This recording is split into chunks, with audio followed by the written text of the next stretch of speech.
Hey guys, Michael Ketchen here with another episode of the Michael Ketchen Show. Joined as always, well not always because you've been bailing a lot lately. Listen, Matthew I was Hitchcock. here for the last one, and the tables looks tremendous. You so know, we're Hot good. Money Hitchcock. Should have seen the coat he had. He should have worn the coat for the show. No, I was getting too hot. So jealous of the John Dutton coat. I wish I was skinny like Matt could wear it. But that's why we have our guest here today to help get me in shape. Meg Fox Fitness. I'm so happy to have you here. Thank you for coming. Thank you so much for having me. I'm so honored. It's been a minute that I've been trying to connect, so I'm really excited to be here in person. Yes. Well, I know we've had each other on Instagram through a good friend, Danielle. Obviously, we had on a guest. She does social media. She raved about you. I found your page. We have a lot of mutual contacts. You were just... I was gonna say fucking, but I remember I got one about my cursing. Here we go. I was gonna try to go 5 minutes without cursing. I already lost that in the first 10 seconds. You're fucking crushing it, and that's amazing. And I don't know how. I'm so impressed by people like you, where you're getting after it in a space that essentially 10 years ago didn't even really exist. I mean, there wasn't social media influencers, fitness people. I see former cheerleader. Give us a little bit of backstory so we can get people up to speed before we get into the kind of meat and potatoes here. Yeah, so the quick background story, my name is Meg Fox. I grew up in Malden, Mass. I live in Salem, Mass now. I've traveled kind of all over, lived out of state for several years before coming back to Mass to be around family again. Growing up, athlete, dancer, cheerleader, basically every athletic thing under the sun I tried to be a part of, kept myself super busy. Went to Dean College for their dance program. I went on to be a New England Patriots cheerleader. Okay. And then after that, I was working, interning under Michael Boyle. He's a strength and conditioning coach, where I was working with athletes. At that time, I got called from an entertainment company in California. They needed a 5'2" blonde for a contract on a cruise ship in the dance shows. What if it was 5'1" or 5'3"? I think I wanted You to had to have a be job. right at 5'2". Yeah. You had to be right at 5'2". The shit that goes on cruise ships. It's crazy. I want to know what that could be a whole what podcast. would happen. Oh, I think it might be. yeah. I want to know about cruise crazy. stories. Fuck everything else we're going to talk Yeah. about. I want to know. Were there a lot of upside down pineapples? It was crazy. So I took a 6 or 9 month contract as a dancer on the ships, and then I got so hooked I stayed on there for 6 years. So you were just constantly on a ship pretty much for 6 years? Or how's So that? off and on. So each contract, depending on the contract, was either 6 months, 9 months. I think I did one that was 5. But once you pack your bags, you're on the ship for that amount of time, but the ship relocates. So like, for example, we did the Caribbean run for a while, but then we did the crossing and we ended up doing like Norway, Bulgaria, Ukraine. Like it was nuts. Then another contract I joined, we did like an Alaska run the whole time. Then we did Fiji, Indonesia. Like we got to go everywhere. You're getting paid to travel on a cruise ship. Sounds like a living on dream cruise job. ship. It was nuts. Sounds it was fun. amazing for a dancer and an athlete like yourself. Like wow, and that was before or after the Patriots cheerleader thing. Patriots was first. So I actually still made the Pats when I was 18 years old. I was still in high school during auditions, which Get out of here. What year was is this? insane. 04. And then So we you were there for the hoodie, the Yeah. Brady. I mean, you were there for the height. The I height. mean, what golden is it era. like?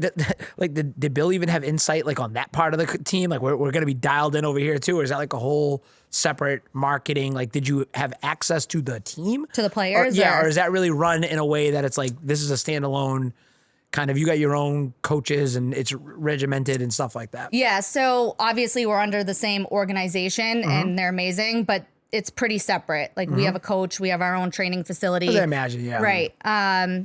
And there was also a no fraternization rule with the players. We would see each other at events, Super Bowl parties, things like that, playoff events, and even just events around the stadium. But yeah, it was pretty strict. Yeah, I can only imagine being Yeah. 18 and being like, oh my God, there's Tom Brady.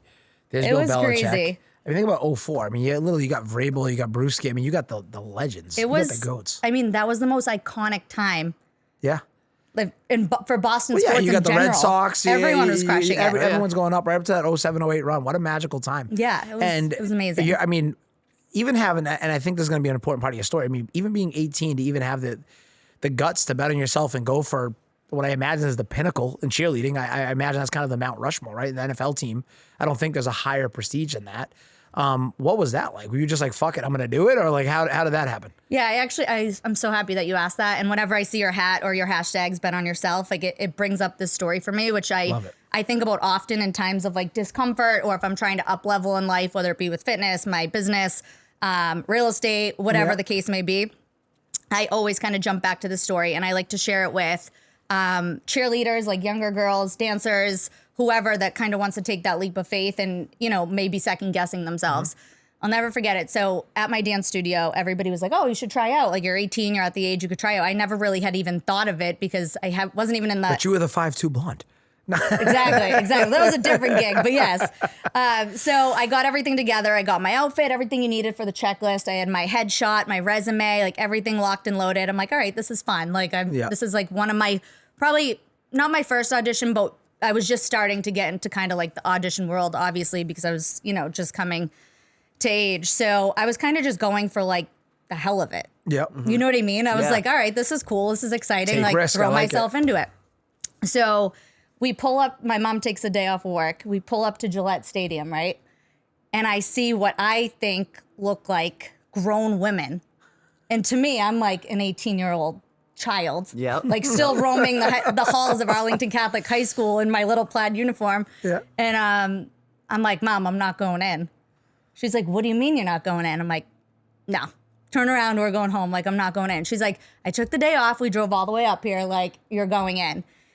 And I always think of that moment because if you don't put yourself out there and you let that fear take over, like, you are gypping yourself of so many opportunities. So, like, I got myself together and my mom helped a lot with that. Thank you, Mom. And I went in and it was obviously like I think there was, don't quote me on these numbers, I want to say there was 800 people, 800 girls. And I think there was 24 spots open, but not even technically open because a lot of those people were vets that were coming back, but they still have to re-audition.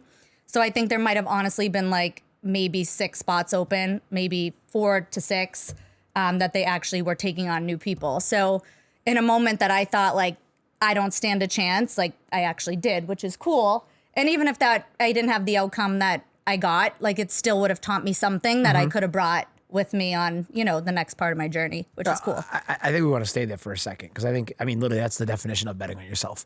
And it's, you know, I think it's the FDR quote, where it's the only thing to fear is fear itself. And when you think about every entrepreneur, if you think about anything in life, it's really, it's you know, that first step is the hardest. That first step is faith. That first step is just belief. That first step is growth and uncomfortable and everything. But once you start walking towards it, you realize that mountain really was just really a hill. But imagine being 18, and I'm thank you for sharing that story and really the takeaway.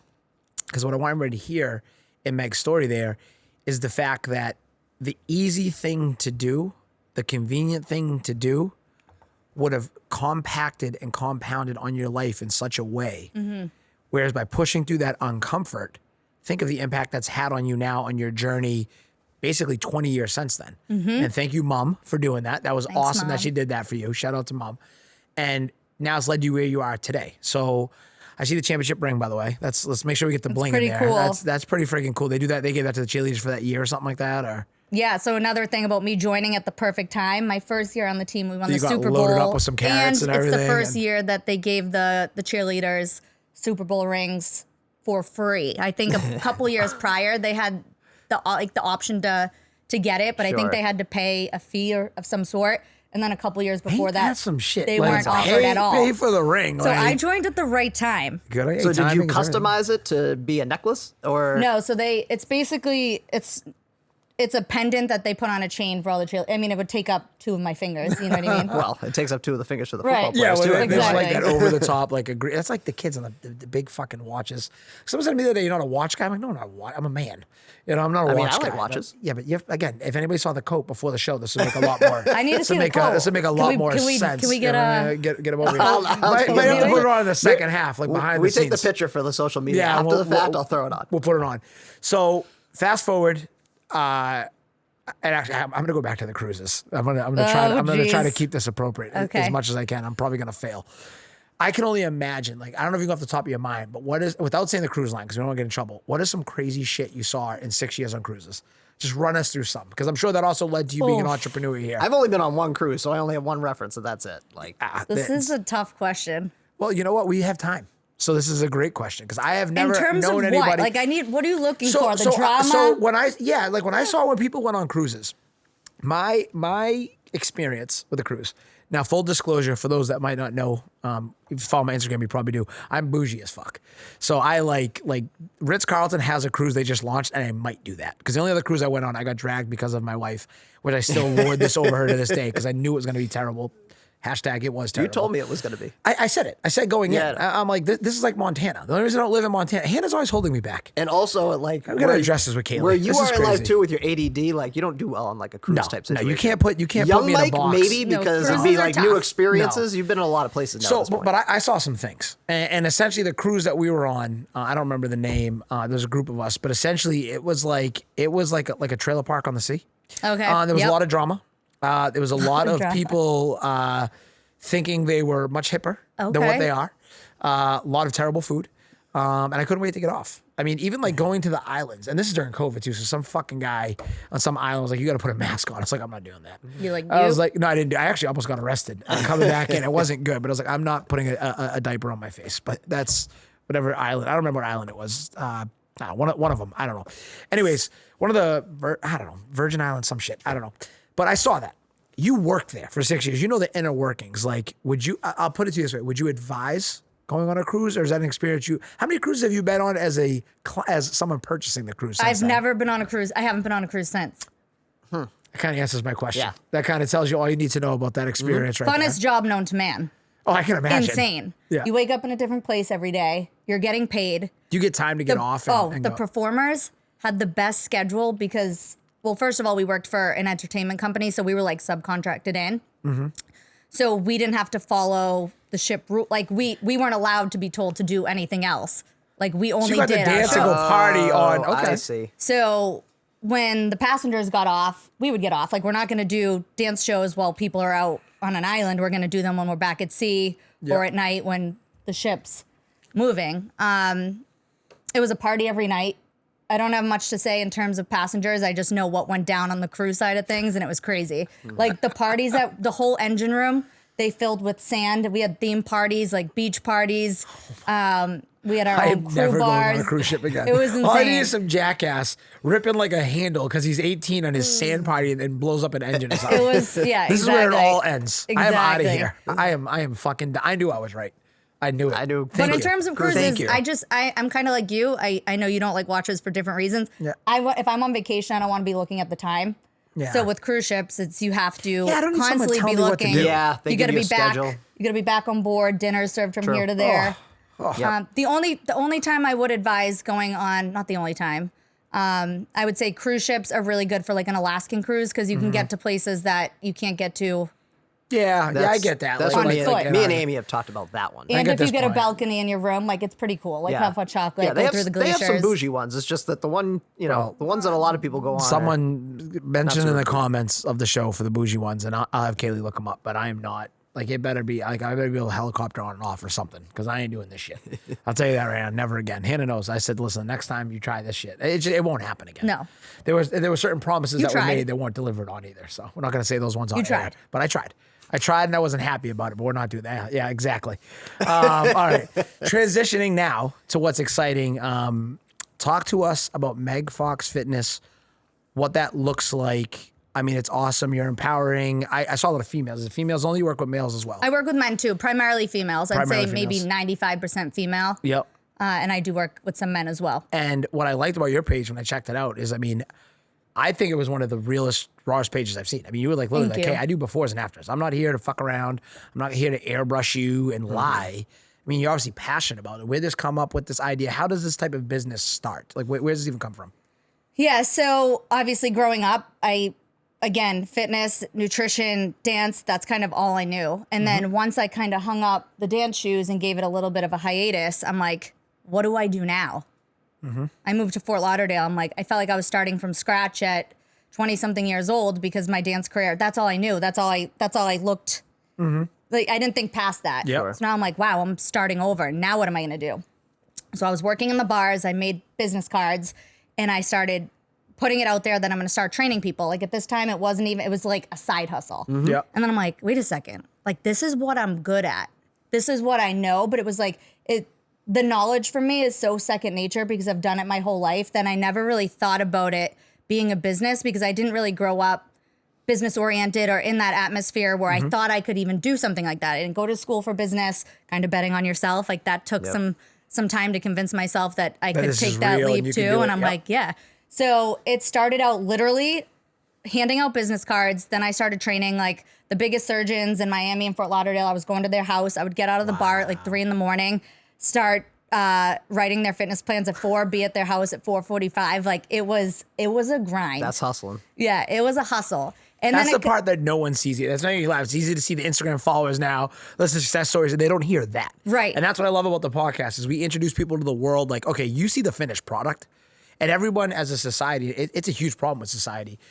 And it's funny, you get around really successful people, and it's so opposite. And that's what I try to tell people, around the mindset, which I know we're going to touch on. But everyone is focused on the result, when in reality, you should focus on the process that produced the result. Exactly. And that grind and that work ethic, like it's easy to see now. Okay, well, let's go back to when she started. Like I'm willing to guarantee you, your Instagram page didn't just start where it's at now. Some of those early posts, some of that figuring it out. I mean, that's these 3 a.m. to 5 a.m. sessions. I remember that's crazy. I would just like once this kept going on, that routine, I would just start crying because I was so burnt out. I was so tired. I'm like, I can't do this anymore. Yeah. Obviously, I continued to do it. Then I moved to California and I was still working at the bars and I was doing in-person training and I started doing dabbling on the online stuff. And this is when I made the choice to kind of cut the cord. I was like, I can't work in the bar scene anymore because one, I'm not like living in alignment with what I'm preaching, and two, I'm burnt out, and it's like a security blanket for the money and not going full in on the business. So I quit, and that's when I had no choice but to like make it work, and it was amazing because I could put all my time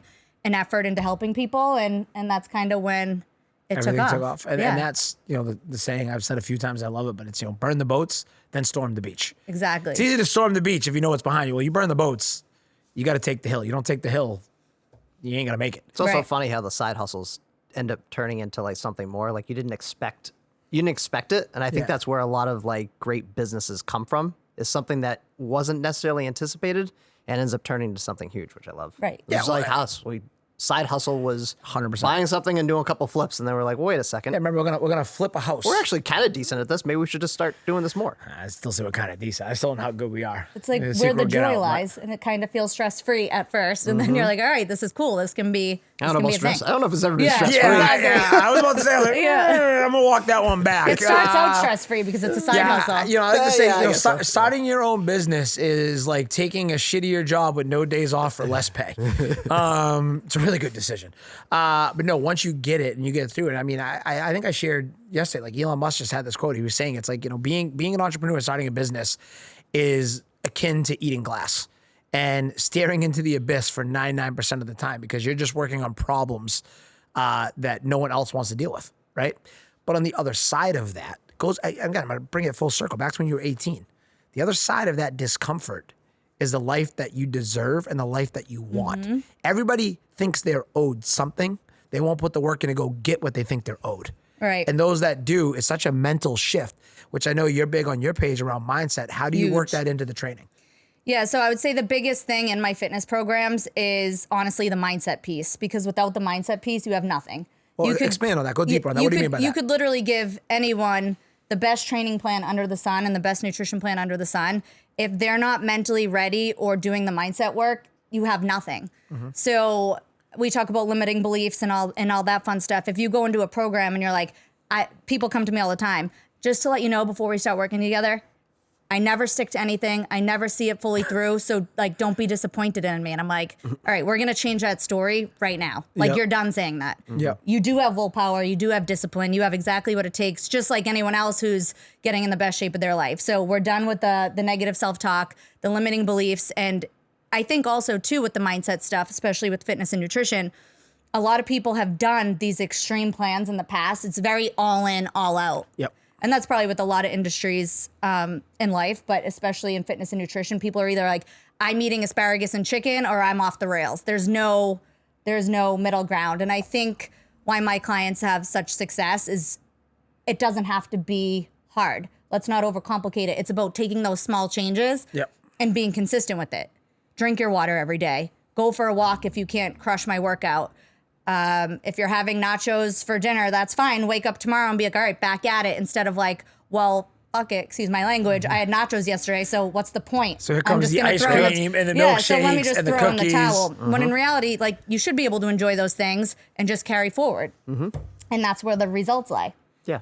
And I think people have the most success that way. I mean, you probably know, but people have the most success when it's something that they can do on a daily basis. If they're having to eat asparagus and chicken breast every single day, that's mundane and it's just not feasible. Exactly. And it's so funny that, again, back to the mindset piece, I think it's so interesting that it's the key word you said there that most people will lose sight of is consistency, right? It's like anybody can do something for a day. Anybody can do something for a week.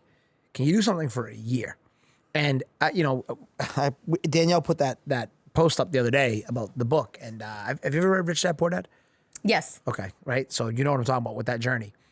And we get people that ask all the time, hey, I want to have a meeting with you. I want to have this. So I kind of came up with this thing a few years ago. It's amazing how much it's worked. And it's like, yeah, I'll talk to you. Just read Rich Dad Poor Dad. Write down any questions and we'll talk afterwards.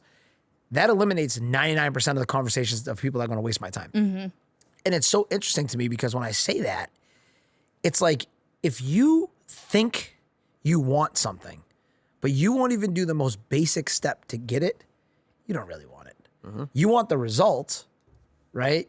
You want the body, you want the fitness, you want the real estate. You don't really want it though. Right. Because you'd be obsessed. You would not accept. Right. You would get pushed out of the car at 18 to go to the audition, right? You would bet on yourself. And I think that's such an empowering thing there. But you said something else I haven't heard a lot of people talk about. And it gets overlooked.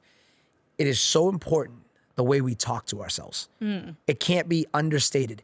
Yep. I refuse. I flat out refuse. I will not be around negative people.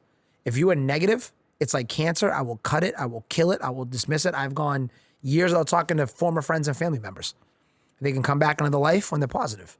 You cannot be around negative people. They will suck your energy like nothing else on the planet. 100%. I'm sure you see that in your training too, when you're working with people. Right. And you don't want to tell people that they can't vent in terms of how they're feeling about themselves in that moment because I want to validate their feelings. Well, I might tell them don't be a fucking victim, but you can be. You're just nicer than I am. We're talking body image. Yes, save your fucking tears. No one cares. You know what I mean? But what I try to tell people is that we're always on a journey, right? We're working to get to X, whether it's you just want to be healthier, have the six pack, whatever the case may be. You're training for a bikini show, whatever. You need to start appreciating your body at every point of the journey, or else it's miserable. If you're constantly trying to get here and you hate the whole process and you hate yourself in the process, then, or that, again, could be real estate, could be anything, like that's going to be hell. Yeah. So I try to tell people, and it's honestly a skill.